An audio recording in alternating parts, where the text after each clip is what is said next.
Պարոն Օրբելյան, բարև ձեզ, քիչ առաջ ՍԴ նախագահը ձեզ նկատողություն հայտարարեց, ինչի համար։ Նկատողություն հայտարարեց ըստ էության տեղից խոսելու կամ առանց թույլտվության խոսելու համար, իսկ իրականում ես ընդհանրապես առարկում եի հետևյալ ձևակերպման դեմ։ Ըստ էության փորձառու փաստաբանները գիտեն այս բանը, գործիքը, հարցը, որը մերկացնող հարց է այսպես կոչվում, ուղղակիորեն արգելված է եւ առավել եւս արգելված է դատարանի կողմից եւ ցանկացած այլ դատավորի կողմից, դա դատավորի վարույթից հեռացման հիմք է։ Բացատրեմ ինչի մասին է խոսքը։ Եթե հարցադրումը լիներ, իսկ չեք կարծում, իսկ ինչպիսի ազդեցություն է ունենում Ռուսաստանի գործողությունները, իսկ ինչպիսի ազդեցություն է ունենում, չգիտեմ, Իսրայելի, Պարսկաստանի, Չինաստանի գործողությունները, կլիներ լրիվ թույլատրելի հարց եւ կարող ենք այդ հարցին պատասխանել։ Բայց երբ որ երրորդ անգամ, ընդ որում ինչի եմ ասում երրորդ անգամ, առաջին անգամ եղել է մի քանի վարույթի սկզբում, երբ որ կրկին 3-ով 3 կուսակցություն եղավ, երբ որ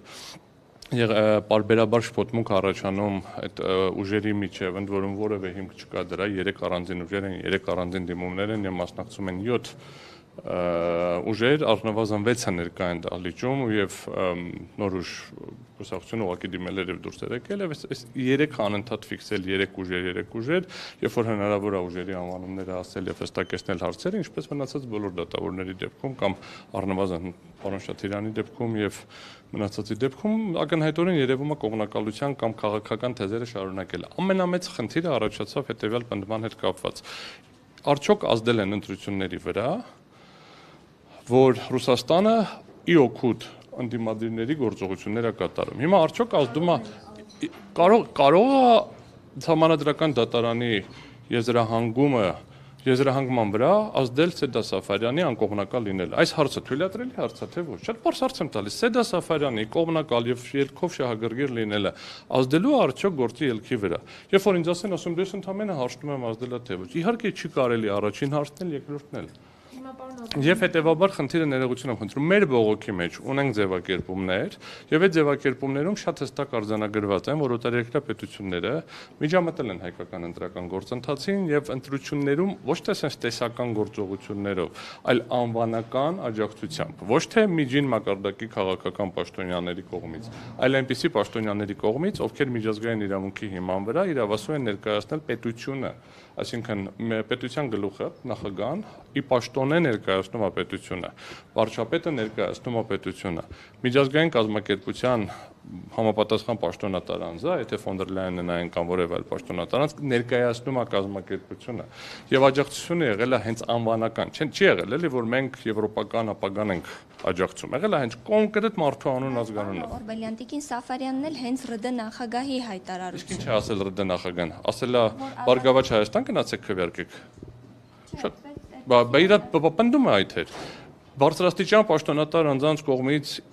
գործողությունները, որոնք աջակցել են Սամվել Կարապետյանի մասով։ Ասել է գնացեք Սամվել Կարապետյանին քննարկեք։ Դե բա հենց էս դրա մասին եմ ասում, ախր խնդիրը հենց դրա մասին է։ Իրական հիմքեր եք տեսնում, որ քննարկվի Սեդա Սաֆարյանի անհնարինության մենք չենք դա քննարկողը, այդ հարցը պետքա այդ հարցը մենք ընդամենը փաստը մի հատ ուշադրություն հրավիրեցինք դատարանը, բայց ոչ թե 7 հոգով, այլ 9 հոգանոց կազմով, պետք է եթե դատավորներից որևէ մեկը Երեք հստակեցնենք, էլի սա ինքնաբացարկ չի, երբ որ մենք բացարկ ենք հայտնում եւ այդ ժամանակ դատարանը քննարկում եւ որոշում է։ Ըստ էության դատավորի անհնարինության հարց կարող է բարձրացնել դատավորներից որևէ մեկը, կրկնում եմ 9 դատավորներից որևէ մեկը, ներառյալ ինքը դատավորը կարող ասի, չէ, ես նկատում եմ, որ ես ամեն դեպքում չեմ կարողանում ապահովել անաչառությունը, այդ դեպքում հրաժարվել։ Մենք բարձրացրել ենք խնդիր, որ այս ինստիտուտը այդ կարգավորում ինքնին հակասահմանադրական է, բայց դատարանը մեզ հետ չհամաձայնվեց եւ գործը քննում ենք դատարանի հետ որոշման լույսի ներքո եւ եթե հաշվի առնենք, որ դատարանը արձանագրել է, որ անհնարինությունը կարող է տեղի ունենալ, ներողություն։ Մենք գտնում ենք, որ հիմքերը կան, որ Սեդա Սաֆարյանի անհնարինությունը մասնակցության բարձրացվի, բայց կրկնում եմ, խնդիրը ոչ թե նրանում է, որ հարցը դուրս չի գալիս կամ դուրս գալիս է, այլ նրանում է, որ Սեդա Սաֆարյանը հարցի անվան տակ կատարում է հստակ պնդումներ։ Ընդ որում, այդ նույն խնդիրը կար նախկինում, երբ որ արդեն տենց հստակ արձանագրվում էր, որ ընտրակաշառք են բաժանել եւ դա կասկածի տակ չէր դրվում, չէին ասում ենթադրյալ, չէին ասում գործեր են հարուցվել դրա մասին, ուղղակիորեն փաստն են արձանագրում, ընդ որում խոսքը գնում է մասսայական, նկատի ունենալով կոնկրետ բաներ, երբ որ ես բարձրաձայնում է պետական մարմինների ներկայացուցիչների կողմից հանցագործություն կատարելու հանգամանքը, որը պատրաստ եմ հիմնավորեմ եւ խնդիր չկա, եւ հիմնավորվելու է եւ այդ պատասխանատվության խնդիրը ինչ որ պահի վրա է հասնելու, միանգամից տենց ինչպես եք խոսում տարբերակով։ Հայաստանի Հանրապետությունում ամենաբարձր արժեքը ոչ մի պետական մարմին չունի։ Այդ դուք բոլորը թեք, ես եմ եւ քաղաքացին է։ Եվ քաղաքացուն վիրավորելը, քաղաքական ուժերին, ովքեր ներկայացնում են այդ քաղաքացուն վիրավորելը շատ ավելի պարսավելի եւ շատ ավելի անթույլատրելի է, քան ցանկացած պետական մարմնի մասին գնահատական տալը։ Խնդրեմ։ Պարոն Օրբելյան, բայց ինչպես հասկացաք, որ այդ 3 ուժ ասելով մեկը Այդ նկատի աշխերից էր նայում։ կարող է ձեզ օրինակ ինչպես պարոն Վարդևանյանին կարող է ձեզ Հայաստան դաշինքի հետ էր շփոթում։ Նայեք, ուժերի խնդիրը հիմա եթե դա էլ է շփոթում, դա էլ է խնդրահարույց։ Արդեն մենք քանի օր է դատական գործընթացում ենք ու ոնց որ թե պատասխանել եմ ԲՀԿ-ին ուղղված հարցերին, ներկայացրել եմ ԲՀԿ-ին, ԲՀԿ-ի դիրքորոշումն եմ ներկայացրել, այսինքն ես Հայաստան դաշինքին, եթե պարոն Վարդևանյանին ինչ որտեղ կարող է փոքր շփոթում են, որովհետև 21 թվականի քվեարկության ընտրությունների ժամանակ ինքը ներկայացրել է Հայաստան դաշինքը, ես երբևէ Հայաստան դաշինքին ընտրական գործընթացներում չեմ ներկայացրել։ Հայաստան դաշինքի եւ տարբեր կուսակցությունների տարբեր անդամների տարբեր վարույթներով ներկայացրել եմ, բայց կրկնում եմ Հայաստան դաշինքը որպես այդպիսի երբեք չեմ ներկայացրել։ Եվ այսինքն եւ վստահորդներ ունեմ, եթե տենց նայենք, հա միասնության թևերի հետ կապված վստահորդներ ունեմ, Հայաստան դաշինքի հետ կապված վստահորդներ ունեմ, ԲՀԿ-ի հետ կապված վստահորդներ ունեմ, հա մենք ես անձամբ չէ, բայց գրասենյակում ունենք ուժեղ Հայաստանի հետ կապված վստահորդներ ունեցել ենք։ Բանը ինչա Նիկոլ Փաշինյանն էլ Տիգրան Ավինյանն էլ ժամանակին եղել են նաև մեր վստահորդները։ Շատ կարճ ժամանակ են եղել։ Ունենք մարդիկ, ովքեր ոչ, ունենք մարդիկ, ովքեր ունենք վստահորդներ, ովքեր ում քաղաքական պատկերացումները չենք էլ հարցրել երբեք, որովհետև փաստաբանական գործունեությունը չի ընդհանրում ամենակողին պիտի ասեմ դու ես քվեարկելու, եթե իրան ես քվեարկելու քո գործը վերջում եմ իրանը չէ։ Այսինքն ակնհայտորեն այստեղ տեն շփոթմունքը նույնպես թույլատրելի չի լինի եւ նման շփոթմունքը նույնպես խնդիր է առաջացնում դատավորի անաչառության, վել չասեմ, էլի, այսինքն եթե 5 օր հետո շփոթում ենք որ ուժնա, տեղ արդեն ուրիշ խնդիրներ են։ Բայց երբ որ օրինակ ՌԴ նախագահը հայտարարում է, ասում են լավ կլիներ, որ օրինակ Սամվել Կարապետյանը ազատության մեջ լիներ, որպեսզի կարողանար դա միջամտություն է, թե միջամտություն չէ։ Նայեք, ձևակերպումների մասով չեմ գնահատել։ Ես կարծում եմ, որ եթե ՊՐԴ նախագահը եւ ցանկացած այլ պետության, ասինքն մասնակիցը խոսում է հավասար պայմանների մասին, դա կարող է գնահատվել։ Հիմա ինչի չեմ հստակ պատասխանում, որովհետեւ այդ հարցը առանձին չեմ վերլուծել, ինչ կոնտեքստում ա տրվել, բայց դա կարող է գնահատվել ընտրությունների հավասար պայմանների ապահովման տեսակետից, որովհետեւ միշտ էլ միջազգային կառույցները եւ այլ, ասենք եվրոպական երկրները, ամերիկյան երկրները տվյալ դեպքում Ռուսաստանը բարձրաձայնել են մարդու իրավունքների կոնտեքստում հավասար պայման ապահովեք ընտրությունների ընթացքի վերաբերյալ։ Չեն ասում կգնաք իրան կքվեարկեք թե ոչ։ Ես շատ վիճելի է Ռուսաստանի Դաշնության կողմից կատարված գործողությունները, եթե ես ինքս ամենաբարձր մասնագետը չեմ այդ ուղղությամբ, բայց երբ որ նայում եմ մասնագիտական վերլուծությունները, ում օգտին են դրանք կատարված, դրանք ավելի շատ նպաստում են ԿՊ-ի ձայներ հավաքելուն, թե ընդհակառակը այլ քաղաքական ուժերի ձայներ հավաքելուն, շատ բարդանում է ինձ համար։ Չկա, մոտեցումները տարբեր են, կան բավականին մեծ քանակի մասնագիտական վերլուծություններ, որ Ռուսաստանի գործողությունները իրականում նպաստել են Նիկոլ Փաշինյանի վերարտադրությանը։ Չեմ պնդում դա, ես կրկնում եմ իմ մասնագիտացումը չի, որպես ես ասեմ, բայց ասում եմ կա այդ պատկերը։ Ինձ համար խնդրահարույց է բացառապես դատարանի կողմից դատավարական այն վրդովմունքը եղել։ Իմ հարցի բարձրաձայնումը եղել է բացառապես դատավարական։ Ես ուրեմն ներկայացություն իրականացրել եմ քրեական գործերով, քաղաքացիական գործերով, միջազգային արբիտրաժով, ինքս որպես արբիտր հանդես եմ եկել, հա, տարբեր վարույթներով։ Ունեմ մեծ փորձառություն ակադեմիական ոլորտներում, դատարանը չեզոքություն ապահովելու պարտականություն ունի, ի պաշտոնե գործի քննության համար իհարկե կարող են հանգամանքները պարզ լինել, միանշանակ կարևոր հանգամանք է այդ հանգամանքը, բայց միևնույն ժամանակ հարցադրումները չեն կարող լինել այնպիսին, որ արդեն իսկ հաստատում են խախտման փաստը ու դրա գնահատականն են քննարկում։ Սա է խնդրահարույցը եւ դա արդեն կողմնակալության խնդիրը առաջացնում, որտեղ եղել է խախտում թե ոչ եւ դա արդյոք որևէ առնչություն կարող է ունենալ կողմերին թե ոչ, դա է խնդիրը, որ պետք է քննարկենք։ Բայց ձեզ ԱՄՆ-ից եւ Եվրամիությունից կոչեր են հնչել ուղիղ քվեարկել Նիկոլ Փաշինյանի օգտին։ Միանշանակ, ոչ թե հնչել, գրվել են, Նիկոլ Փաշինյանն էլ դա վերցրել է, դա թմբկահարել է։ Ուղղակիորեն Ֆրանսիայի նախագահի կողմից եւ Թրամփի կողմից։ ուղղակիորեն, այսինքն սա ոչ թե абստրակտ բանով, հենց ուղղակիորեն, ասելա Թրամփը ընտրություններից առաջ, ասելա աջակցում եմ իմ ընկեր։ Հայտնում, բայց չի ասում գնացեք ընտրեք։ Իմ, չէ, բերեք սենց էլի, հիմա գնացեք ես ամբողջական աջակցում եմ Նիկոլ Փաշինյանին, միասին կառուցելու ենք ինչ որ ձևակերպումը հիմա ձեռից տակ չի։ Դա էլ դրանից էլ ոնց որ այն կողմ պետք է լիներ, որ եթե գնաք ընտրեք, ձեզ չգիտեմ, փող եմ տալու։ Հայաստանի Հանրապետության անձանց չէ։ Սա մոտավորապես ուղղակի միջամտություն է, բայց խնդիրը դրա մեջ չի, որ ասել են, որտեղ միշտ էլ կարող է մի հատ օտար երկրապետություն վերցնի դա ասի։ Ինչա ինքը արել։ Ինչա ինքը արել դրանից հետո։ Ինքը ասելա չէ, դե ուրախ եմ որ պարոն Թրամփը ասեց, բայց կապ չունի մենք դրանից անկախ ենք։ Չէ, դա դարձվել է օրակարգի հարց։ Ինչա արել երբ որ ֆրանսիացիները դարձվել է օրակարգի հարց։ Ինչ են արել օպոզիցիոն գործիչները։ Ոչ մի բան։ Բայց կրկնում եմ, իմ խնդիրը այն չի, որ միջամտությունը որևէ տեղից լավ է, որևէ տեղից վատ։ Իսկ եթե Ռուսաստանից տեղի ունեցել միջամտություն ընտրության արդյունքներին, կրկին պետք է անվավեր ճանաչվի։ Որովհետև իմ խնդիրը հետևյալն է, պետք է լինի ընտրողը պետք է լինի Հայաստանի Հանրապետության քաղաքացին, Հայաստանի Հանրապետության քաղաքացին ազատ պայմաններում արդար հավասար ընտրական ընթացակարգերի արդյունքում պետք է կարողանա իրականացնել ընտրություն։ Եթե փաստեր կան, որ իրականում միջամտություն է եղել Ռուսաստանից, առաջին այդ հարցերը պետք է ուղղվեին ոչ թե օպոզիցիոն դիմում ներկայացրած երեք ուժերին, իրենց ձևակերպումով կոնկրետ կուսակցությունների, այլ առաջինը օրինակ կարող էր բարձրաձայնվել այն կուսակցություններին պատասխանողից սկսենք, հա, պատասխանողին այդ հարցը պետք է տրվեր առաջինը։ Իսկ գնահատել եք արդյոք այդ ազդեցությունները, ինչպես եք գնահատել։ Եթե մենք պատկերացնենք, որ մենք դատական վեճ ենք քննում, սա քաղաքական դեբատների ման չի, հա, մարտադաշ չի, սա իրավական վեճ ենք քննում։ Կա որոշում, կենտրոնական ընտրական հանձնաժողովը բացատրեց, ասաց ոչ մի բան հաշվի չեմ արել, ոչ մի բան հաշվի չեմ արել։ Թուղթը ստացել եմ, ուղարկել եմ, թուղթը ստացել եմ, ուղարկել եմ, հետ եմ ստացել, հետ եմ ուղարկել, դա ասել։ Մաթեմատիկական հաշվարկներն էլ ծրագիր ունեմ, ծրագիրը չգիտեմ ոնց է հաշվում, բայց 400 թվերը գումարում ենք դառնում 41, բայց իրեն 440 է գրում։ Հիմա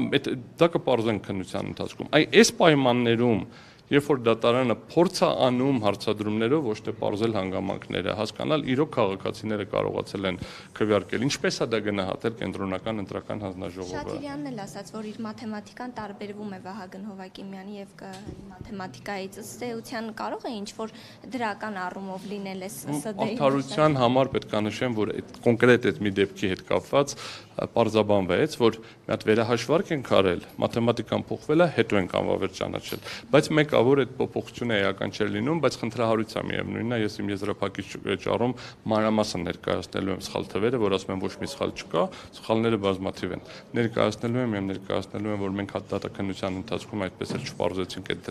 ոչ թե չպարզեցինք, այլ հաստատեցինք դրանց ազդեցությունը, չպարզեցինք ինչ ընթացակարգով են իրենք ապահովում ամբողջականությունը տվյալները, ինտեգրիտին որպես խախտումներ չլինեն։ Այսքանը, եթե ուրիշ հարց չկա։ Ուրիշ նորվելի անում ենք հարց, հա, ԿՊ ներկայացուցիչը քիչ առաջ որ նա հարց պատասխանի ժամանակ հայտարարեց, որ ԲՀԿ-ն պետք է դիտարկվի որպես քողարկված դաշինք։ Այդ հայտարարությանը, հա, ինչպես։ Նայեք, մենք միշտ մի հատ տեսակետից ենք նայում, ընտրական օրենսգիրքը ինքը մի կետի մասով չի։ Ընտրական օրենսգիրքը կարգավորում է հարաբերությունները ժամանակի մեջ ու երկար։ Ամենաֆունդամենտալ տարբերությունը ասեմ, բոլորը կպատկերացնենք։ Ցանկացած քաղաքական ուժ, ով որ հավաքում է 2%-ից ավել, այդ թվում նաև երբ որ հասնում է պարլամենտ, ստանում է ֆինանսավորում։ Երբ որ դաշինքն է անցնում, դաշինքի բոլոր կուսակցություններն են ստանում։ Եթե մի կուսակցություն է անցնում, այդ մի կուսակցությունն է միայն ստանում։ Ամենապարզ տարբերությունն եմ ուզում ներկայացնեմ։ Երկրորդը, նշեց չէ, ներկայացուցիչ, որ առաջ օրենքում գրած էր, որ պետք է լինի անկուսակցական, հիմա նշված չի անկուսակցական։ Լավ է, օրենքը վերջին անգամ փոխել են 2 ամիս առաջ։ Եթե փոխել ժամանակ, 2 չէ, մի քիչ արդեն 3 հատ, դրանից առաջ էլ են փոխել, դրանից առաջ էլ։ Եթե խնդիր կար փոխելու, որ պետք է անկուսակցական լինեն, կարային փոխեն։ Եթե գրված չի անկուսակցական, հենց այդ տրամաբանությամբ է գրված, որ կան տարբեր մարդիկ, ովքեր ինչ որ այլ կուսակցության անդամ են, փոքր կուսակցության անդամ են, բայց ցանկանում են մասնակցեն առանց իրենց կուսակցությունը առաջ տանելու։ Լավ, որևէ մեկը թիմա կարող է ասի, որ ԲՀԿ-ի ընտրարշավի ժամանակ դեմոկրատական այլընտրանք, չէ՞, ոնց որ Սուրենյանց շուտ անընդհատ գրել են դեմոկրատական այլընտրանք կուսակցության, չէ, ԲՀԿ-ի ցուցակի համապատասխան անդամ Սուրենյանց։ Այնտեղ ինչ որ մի հատ բացի Մայր Հայաստանից մի հատ էլ ասեցին, 4-րդն էլ, հա, բանը Մարտուն Գրիգորյան։ Մարտուն Գրիգորյանն ասա պատիվ ունեմ իմ Մարտուն Գրիգորյան, չէ, ԲՀԿ ցուցակի համապատասխան համար։ Նույնիսկ Անդրանիկ Թևանյանի դեպքում մենք երբ որ ներկայացնում ենք, չենք ասում Մայր Հայաստան կուսակցության առաջնորդ, մենք ասում ենք երկրորդ համար ԲՀԿ-ի։ Եվ սա է խնդիրը, եթե անձը հասկանում է, որ իր կուսակցությունը դեռևս չունի այն մեծությունը, որպեսզի մասնակցի համապետական ընտրություններին եւ որոշում է, որ այո, ես պատրաստ եմ մտնեմ այլ կուսակցության ցուցակ։ Դաշինքի ժամանակ այդ իմ եսը կա, իմ կուսակցությունն է, իմ կուսակցությունը մնաց անունով։ Այստեղ չէ, իմ կուսակցությունը չի, ես ընդհանրապես ցուցակի անդամ եմ, հետեւաբար գործող օրենսդրության շրջանակներում որևէ խնդիր չեմ տեսնում։ Մի քայլ էլ առաջ գնամ, եթե համանդրական դատարանը իմ նշած դեպքում հակասահմանադրական հակասահմանադրական ճանաչելով կամ սահմանադրական գնահատական տալով հնարավորություն ունի ըստ էության բան անել, արդյունքները փոխել, եթե մնացած հարցերին չանդրադառնամ, էլ մեր վերած արգումենտով, ապա սահմանադրական դատարանը ընտրական այս ձևակերպումը, ինչպես է դաշինքը հաշվում, հակասահմանադրական ճանաչելու դեպքում չի կարողանալու հետադարձ ուժի այնպիսի կարգավորում տա, որ ԲՀԿ-ն զրկվի։ Դա ըստ էության հետագայում, եթե օրենսդիրը կցանկանա փոխել այդ կարգավորումները եւ կփոխի, բայց մի քիչ էլ առաջ գնանք, լրիվ անտրամաբանական է, ինչի պետք է դաշինքը 8% լինի, ինչ որ մեկը 4%։ Ժողովուրդը եթե քաղաքական ուժին, քաղաքական օրակարգին քվեարկում են, ընդհանրապես տրամաբանական է, որ նույն տոկոսը լինի 4% կամ 3% կամ 2%, որպեսզի պարլամենտը ապահովի բազմազանություն, խնդիրը ուրիշ տեղ է, մենակ շատության մեջ չի։ Ինչքան անցումային շեմը փոքր է լինում, այնքան ստացած քվեների եւ պարլամենտում ստացած մանդատների տոկոսների տարբերությունն է փոքր լինում։ Հիմա ԿՊ-ն ստացել է 50%-ից ցածր քվե, ԲՀԿ-ն չանցնելու դեպքում 66 մոտավորապես, թե 60% մոտավորապես ստանում, այսինքն մոտավորապես 10%-ով աճում, ԲՀԿ-ն անցնելու դեպքում 57 թե 58, այսինքն 7 կամ 8%-ով։ Ինչքան շատ ուժ են անցնում, այնքան վերջնական պարլամենտ անցած ուժերը շատ ավելի մոտիկ են իրական ստացած ձայների քանակին։ Այսքան։ Պարոն Օրբելյան, Անդրանիկ Թևանյանին գիտեք, երբ ԲՀԿ ներկայացրեց Մայր Հայաստանի առաջնորդ, երբ որ հայտնի դարձավ նրա մեղադրանքի մասին։ Երեքսից ասենք, էլի, խնդիրը հետևյալն է։ Որպես վարչապետի թեկնածու կասեմ, թե առաջնորդ կասեմ, թե ինչ կասեմ, դա բան չէր, որովհետև ԲՀԿ-ն շատ հստակ բարձրաձայնել է, ասել է ես ունեմ իմ թեկնածուն եւ պարոն Ծառուկյան ասել է ես չեմ, ինքը չի։ Հիմա տեխնացուներ, որոնց մասին այդպես է չիմացան։ Բան չկա, հիմա Անդրանիկ Թևանյանի խնդիրը առաջնորդ լինել չլինելու մեջ չի միայն, այդ հանգամանքը այլ հանգամանք է, որը քննարկման առարկա կդառնա կամ այս գործի կամ այլ գործերի, որտեղ մենք այստեղ միջնորդություններ ունենք դրա հետ կապված, ուղղակի ընդհանրում եմ, որ դա դարավ այդ մասը դրամփակ է լինելու, որովհետև ես դատական նիստում մանրամասն ներկայացրեցի, ինչպես եղավ այդ օպերացիան, պետական գաղտնիքը վաճառել է, հետո ստացվեց պետական գաղտնիք չի։ Այդ որ վաճառելին հələ չենք ասել, որ պարզվի, որ չի վաճառել, հետո մի քիչ էլ կգնան կպարզվի, որ դավաճանություն էլ չի, բայց այս պահին արդեն իսկ առաջադրված մեղադրանքում խոսվում է ոչ թե պետական գաղտնիք փոխանցելու, այլ տեղեկատվություն փոխանցելու մասին։ Այդ այլը ինչա մի հարցրեք, տենց օրենքում գրված է ուղղակի այլ տեղեկատվություն, որը ենթադրում է, որ պետական գաղտնիք չի, այսինքն ցանկացած այլ տեղեկատվություն։ Հիմա մեր խնդիրը հետեւյալի մեջ է, կա քաղաքական ուժ, պայմանական Մայր Հայաստան, որը համաձայնվել է, որ իր անունը չլինի այդ ցուցակում, հիմա պայմանական կանցնեն 4%-ը, չեն կանցնի 4%-ը, ԲՀԿ-ն արդեն ստանալու է ֆինանսավորում։ Այդ ֆինանսավորումից իրեն բաժին չի հասնելու ոչ մի բան, որովհետև ինքը չի այն ուժը, որը մասնակցում է, օրինակ միասնության թևերը հավաքել է 2%, ստանալու է համապատասխան ֆինանսավորում, եթե անվավեր չճանաչվի այդ եւ արդյունքում ինքը հաջորդ ընտրությունների, միջև հաջորդ ընտրություններ հնարավորություն ունի ուժեղացնել հնարավորությունները, նույնը վերաբերվում է երկու կուսակցություններ են անցել շնորհապետական, այսինքն երկուսով կարողանալու են այդ ֆինանսավորումը ստանալ, մեծ չի, որտեղ թիվը փոքր չի, ամեն քաղաքացու քվեի հաշվով 1000 դրամ տարեկան, այսինքն 30 միլիոն, որը փոքր գումար չի, բայց այնքան էլ մեծ չի, որ շատ ակտիվ, բայց ապահովում է կուսակցության այդպես մինիմալ ծախսերը, գրասենյակային ծախսերը, որ հնարավոր լինի ապահովել գործունեությունը։ Շնորհակալություն։